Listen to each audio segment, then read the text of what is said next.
I walked across Spain doing the Camino de Santiago about 10 years ago. That was kind of when I first really started honing in on cooking. 'Cause I walked with a guy named Seth who was from France. He was a French trained chef, and we'd struck up a friendship. And you end up walking day by day with more or less the same people. So you end up making friends really quick.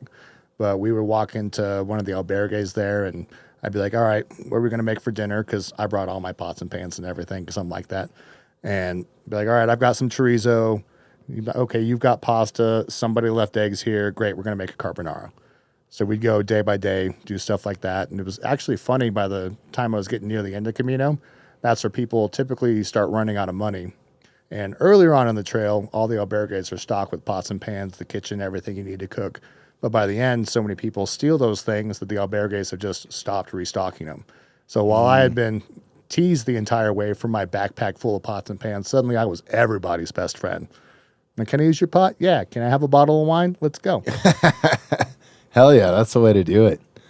Yeah, that's I guess is that kind of was cooking always a passion for you, or what led you into like going down this road and then pursuing it as a career? I think cooking's just kind of, it's always been the arena that I've been in. You know, my mother was a baker for Safeway for nearly 40 years. She worked up until 2 weeks before I was born. So I was in the kitchen even before I was born. A lot of my earliest memories are in the kitchen with her, outside with my dad grilling. I've always been around it.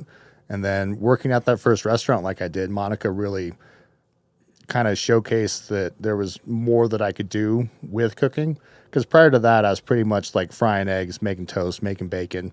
I've always been a breakfast boy. But she invited me back to her house. You're the breakfast king, dude. Breakfast king, evergreen, baby. Hell yeah. But yeah, so she invited me over for dinner with her and her kids, they're also my age. We call each other brother and sister, and we have family holidays together and stuff. But she had made a bunch of Austrian food because her parents were from Austria. They owned restaurants forever. And I was tasting this schnitzel and learning that there was other things that I could do, and that kind of got me thinking about other ways that I could express myself creatively. I can't even say it. Yeah, creatively. lost the word. Yes, yeah, express myself creatively and culinarily.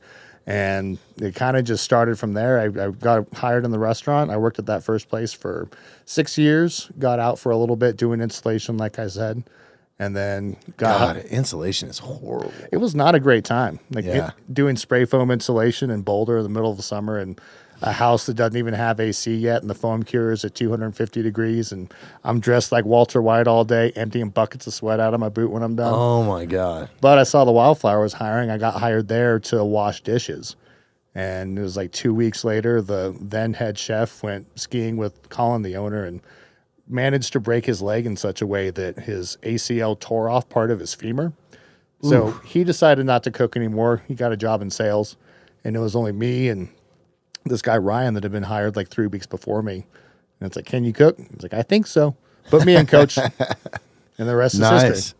So you just cut your teeth there. That's pretty cool. Yeah. Cut my teeth there, went to culinary school in Thailand after that, and just been learning on the job ever since. What was the biggest takeaway from Thailand and going to culinary school there? Why'd you choose that?